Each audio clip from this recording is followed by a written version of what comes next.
Agastya for inviting me. So what I thought I will do today, I had some nice movies to show you, but I did not think through carefully, so I can't show you the movies, okay? But I will make sure you get to see the movies by putting them on the internet and send the connections too. What I will do is tell you a few stories that came out of research that we do in the lab. I want to start by saying a few things to the children. The first thing is, constantly your parents, your grandparents will tell you the world was very good when they were young and it has become much worse now. Right? I'm sure all of you have heard this from your parents, from your uncles, from your grandparents. But that's not true. So don't believe it. The world is getting better every year. And the world today is much better than the world 25 years ago. When India got independence, for example, an average person lived for 40 years. Today we live for 70 years. There was no clean drinking water for everybody. There is clean drinking water for majority of the people today. If you think of anything, today the world is a better place to live. And why is that? Who made this happen? The people who made this happen are people called scientists. They found better ways to clean water, new medicines to make you feel better, better ways to grow crops so that everybody can have food. And in any you think about it, the scientists always find solutions using research in order to find solutions to the problems you have. Right? So now if I ask you, how many of you want to become scientists in this room? How many of you want to become scientists in this room?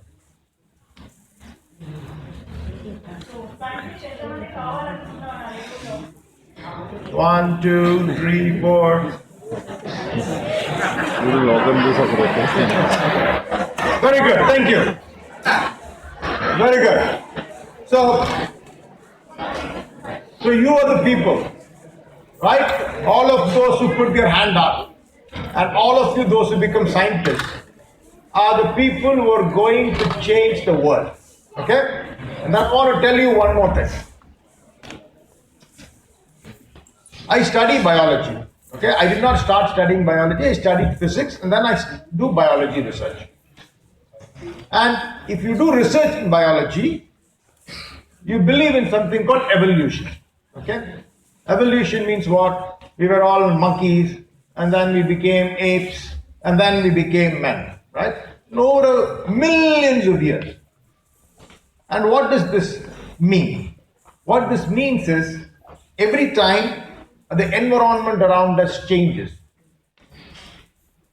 biology makes sure that we change to adapt to the environment. Right? We quickly change to adapt to the environment. Now, what is changing between your grandparents' generation, my generation, and your generation? We are not going to become more hunting. We are not going to climb trees. So we are not going to get a tail to climb trees. That's not how we are going to. We lost it and we are not going to get it back. But we are going to evolve to make ourselves better suited to the current environment, right? Now, when I was a child and I was in school, the population of the world was about half of the population of what it is today. When your grandparents were in school, the population of the world was probably half of that. As the population is growing, competition is growing, right? Which means when I had applied for admission to college, if 50 people applied for one seat, now there will be 150 people applying for the same seat. Now, if you want to get the admission into the college I got in, you're going to be 3 times smarter than me. Why? Because you have to compete with 149 students to get that seat instead of only 49 students. So every generation, is becoming smarter than the previous generation, and we cannot stop it. And that comes from biology. So anytime your parents, your teachers, your grandparents tell you, I know more than you listen to me, don't believe them. You are smarter than all of them. You're smarter than me because you're younger than me, and this you cannot stop. You cannot change. I cannot deny. Okay, so don't believe anybody what others say.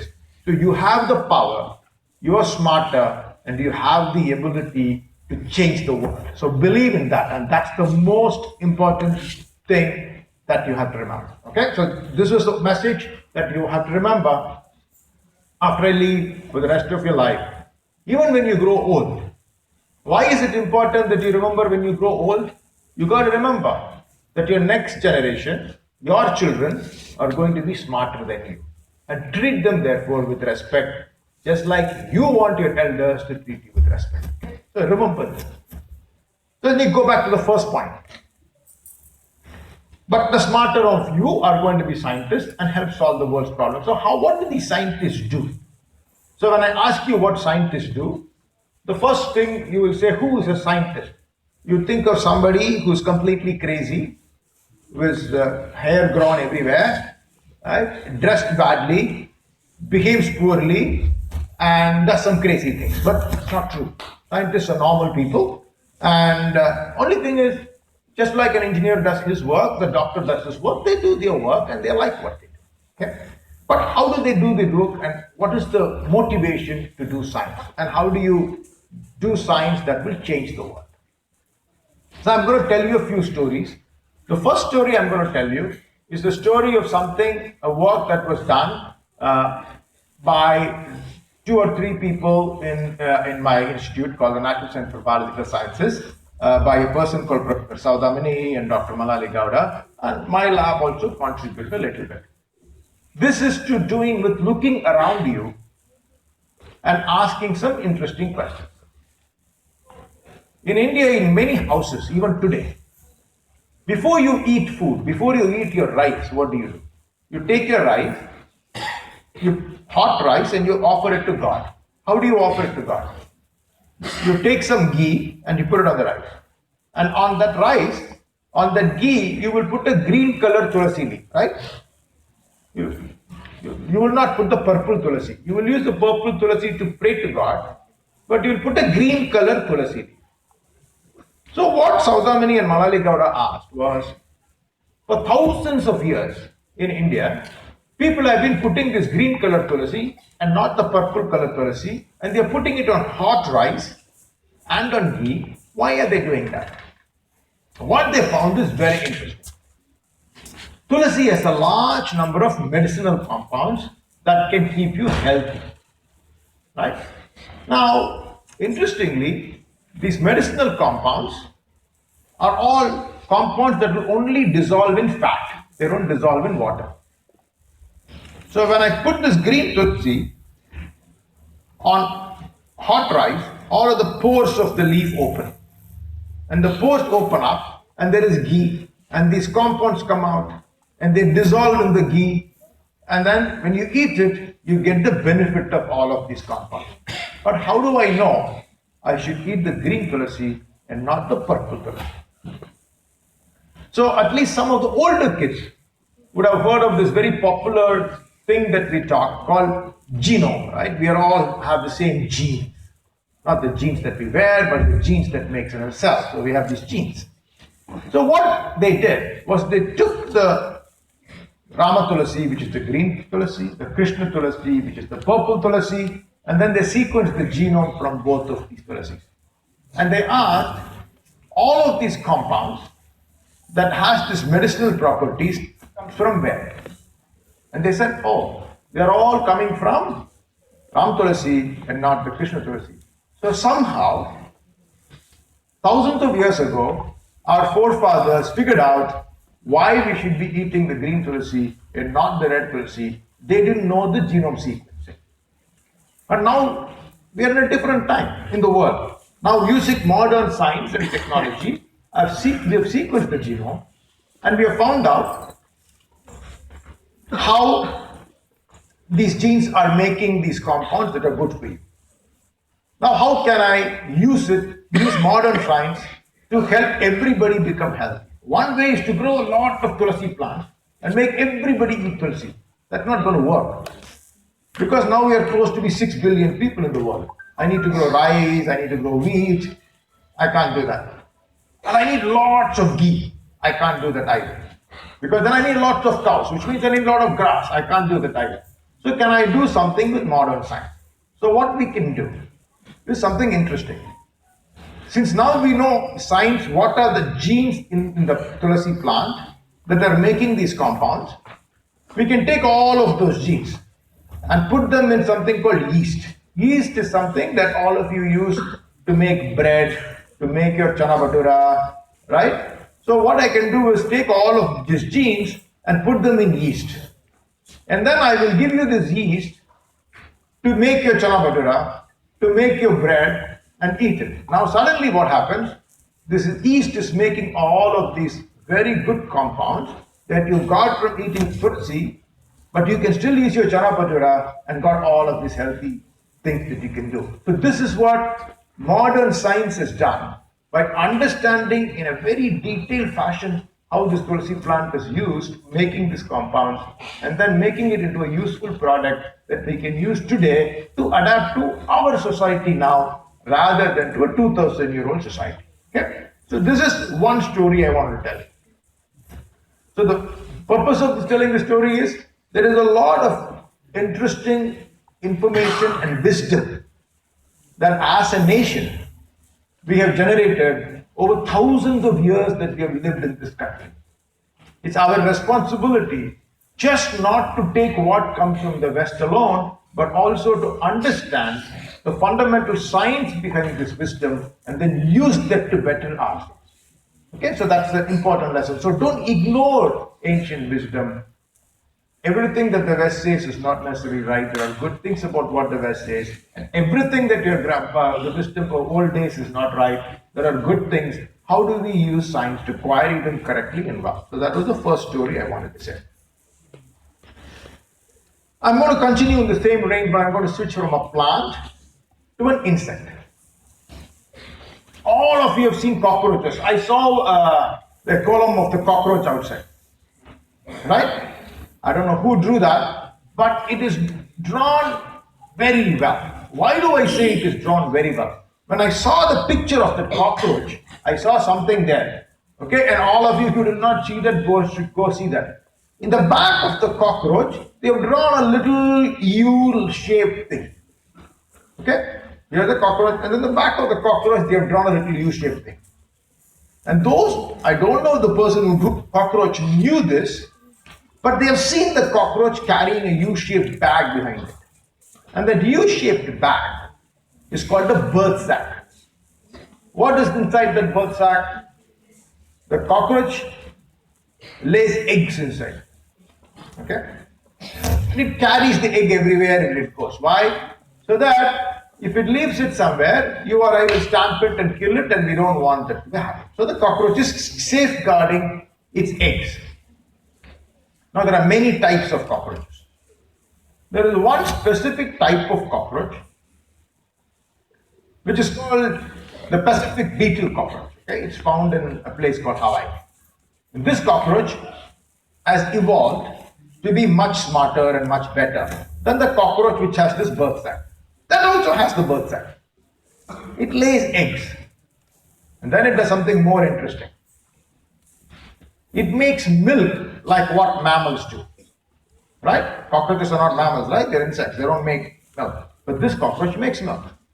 And then it feeds the young ones the milk. And these cockroaches, the embryo drinks this milk. And this milk is made as beautiful, shiny crystals. Very concentrated thing. Beautiful crystals of milk, just like sugar crystals. And then you take, and the embryo drinks this milk, uses these crystals, and when they are born, they are fully grown cockroaches. Right? They are ready to mate and reproduce. So, a student in my lab called Nathan Cousins saw these. And he said, It was already known these cockroaches make milk and feed the embryos. Then he saw the shiny ones, little things that this cockroach milk has, these crystals, and asked, what is in this crystal? Is it so good for the cockroach? Is it good for us? What is this? What is this made up of? What is the cockroach milk made up of?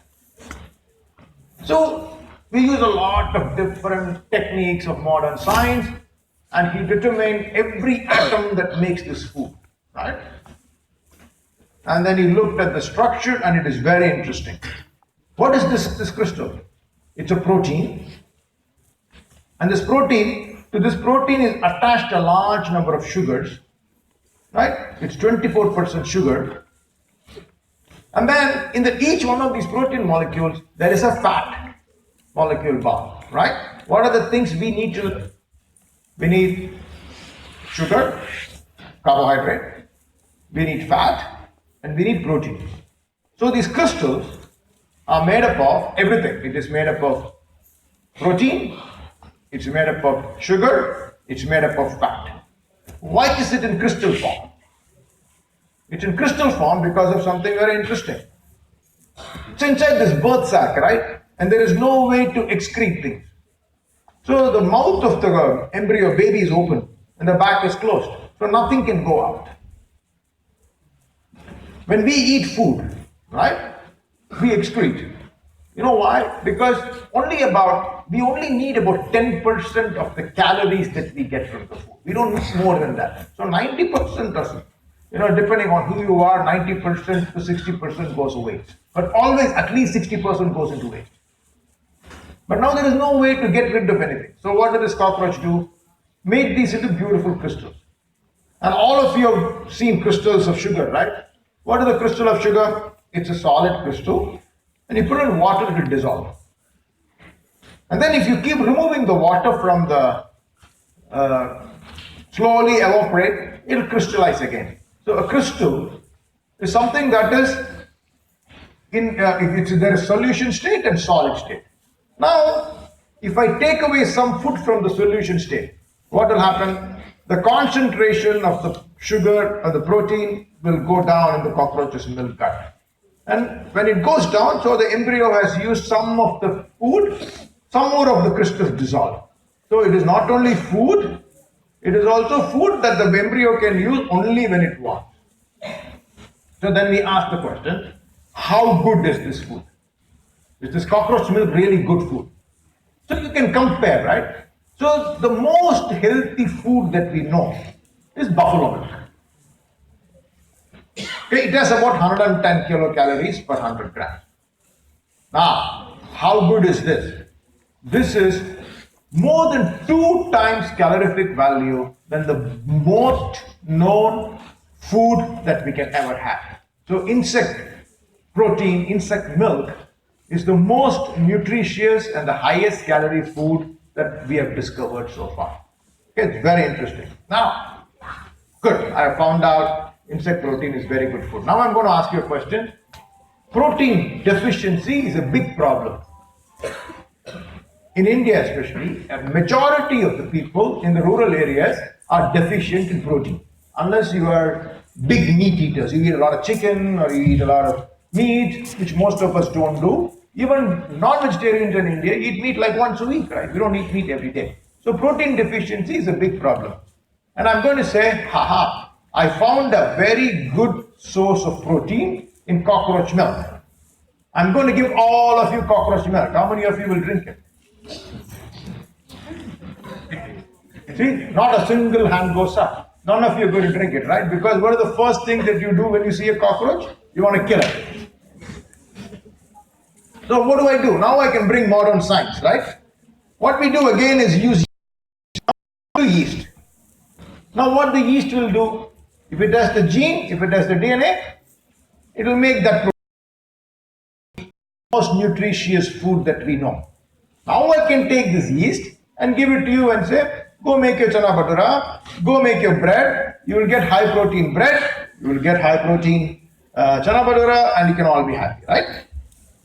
So again, what have I done? We have made an observation, a cockroach running around. where the babies come out of the cockroach, and we say that means the mother is giving it food, looked at the food and solved the problem of protein deficiency, combining your observation that you made because of curiosity and using it to solve a problem. So in both these cases, what is the important lesson that we learned? That it's curiosity that led us to these results. Imagine I was a food scientist. I was a nutrition scientist, right? And I'm looking for high quality food. I want to find the most nutritious thing. Do you think I will ever go look in a cockroach? I won't, right? So the way scientists work, therefore, is not by trying to find a cure for cancer. It's not by trying to find a cure for a brain disease. How do they work? They work in a very simple fashion. You have a large area here, so you walk around. You see things in your house, you see things in the day-to-day, and then you ask, how does that work? How does that work? I want to know how this works. So it is curiosity. You try and find answers to how things work, and then suddenly you will find very, very interesting applications that you can use it for. And this is how you should do science. So when you want to become scientist, don't say I want to become a neuroscientist or I want to cure cancer. Just say I want to understand how the world works. And when you figure out how the world works, you will solve very important and interesting problems in your life. So, do you have time for one more story? Okay. So 2 stories. I'll tell you one more story, then I'll stop. Can I just say a few minutes answer? So ఇంకా complete కథలు అందరికి అర్థమైన 2 కథలను just పిల్లలకు ఉంది కదా, అది నేను తెలుగులో ఒకసారి చిన్నగా సంక్షిప్తంగా చెప్పడానికి ప్రయత్నిస్తాను. మొదటిసారి ఏం చెప్పారంటే, మామూలుగా మన పెద్దవాళ్ళు ఇళ్ళలో ఏం చెప్తుంటారు తెలుసు కదా, ఏం చెప్తుంటారంటే మా కాలం చాలా మంచిగా ఉండేది, ఇప్పుడున్న పిల్లలు మాలాగా లేరు.